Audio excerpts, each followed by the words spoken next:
New reporting into CNN this morning. There are growing doubts among Israeli officials over the success of Israel's unprecedented strikes targeting Hamas leaders inside Qatar, which is a critical U.S. ally. President Trump claimed he's very unhappy with the strikes. Joining us now is Admiral James Stavridis. He is the former NATO Supreme Allied Commander, a partner of the Carlyle Group, an international investment firm. Admiral, thanks so much for being with us. Okay, so if Israel did not take out the intended targets, the question is, was it worth it in terms of whatever destabilization it might mean for the region? I say no, it was not worth it. And I'll give you three reasons. Tactically, this really diminishes the opportunity for life for the hostages. Secondly, operationally, I think this is going to only encourage Israel to continue ground operations in Gaza. That's going to kill thousands of civilians, probably hundreds of Israeli troops as well.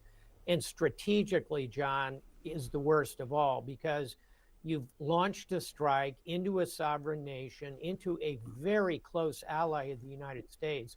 I've been to Doha, the capital, too many times to count, because it's our largest air base in the region, Al Udeid, very well hosted by the Qataris. So you have managed to stress the relationship with the U.S., stress the relationship with the Europeans, and above all, it makes it impossible for the Arabs to go forward with the next phase of the Arab Accords. It's just not a good trade-off for Israel.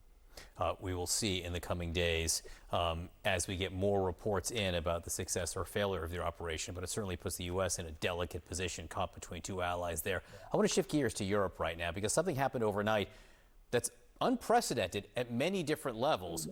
Poland says it shot down Russian drones over its airspace, which would be a violation of NATO airspace. There were NATO nations that apparently flew in planes in air support here. How serious do you see this incident, Admiral?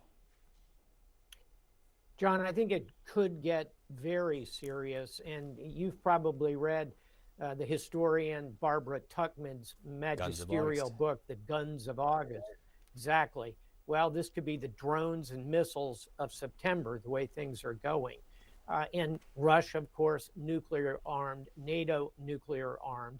What the Poles are doing about it, smart move, they've convened an Article 4 meeting. We all know Article 5, an attack on one is an attack on all. There's a step before that. It's an Article 4 conference that's unfolding today in Brussels. What I'm hoping to conclude is that the Russians will, at a minimum, say this is inadvertent. Those drones ended up over there because the Ukrainians interfered with them electronically. This could escalate in a very bad way. Again, guns of August. How about the drones of September? I'm worried. Again, now, I suppose there is that possibility that somehow they went off course there. There have been reports that Russian drones had violated the airspace in previous occasions. Obviously, you know more about this than almost any person walking the earth, having been Supreme, Allied Commander of NATO before, Admiral. But one wonders if it wasn't an accident. If it wasn't an accident, what does it tell you about what Vladimir Putin, how Russia feels right now about its position? It shows you that Vladimir Putin feels like he's got the wind in his sails, as would put it in a nautical sense. Look at that summit in Beijing where he was toasted and feted by Xi Jinping, by Kim Jong-un, and most concerningly by Narendra Modi of India. So he's feeling pretty bold. And yes, John, I think it is possible a dozen, 2 dozen of those drones were sent deliberately across that border, and that puts us in very dangerous territory. Hopefully the intelligence services in the West are able to differentiate that. I suspect that's topic one in Brussels this morning. Yeah, very quickly, in like 30 seconds or less, is there anything NATO can do that would be threatening to Russia?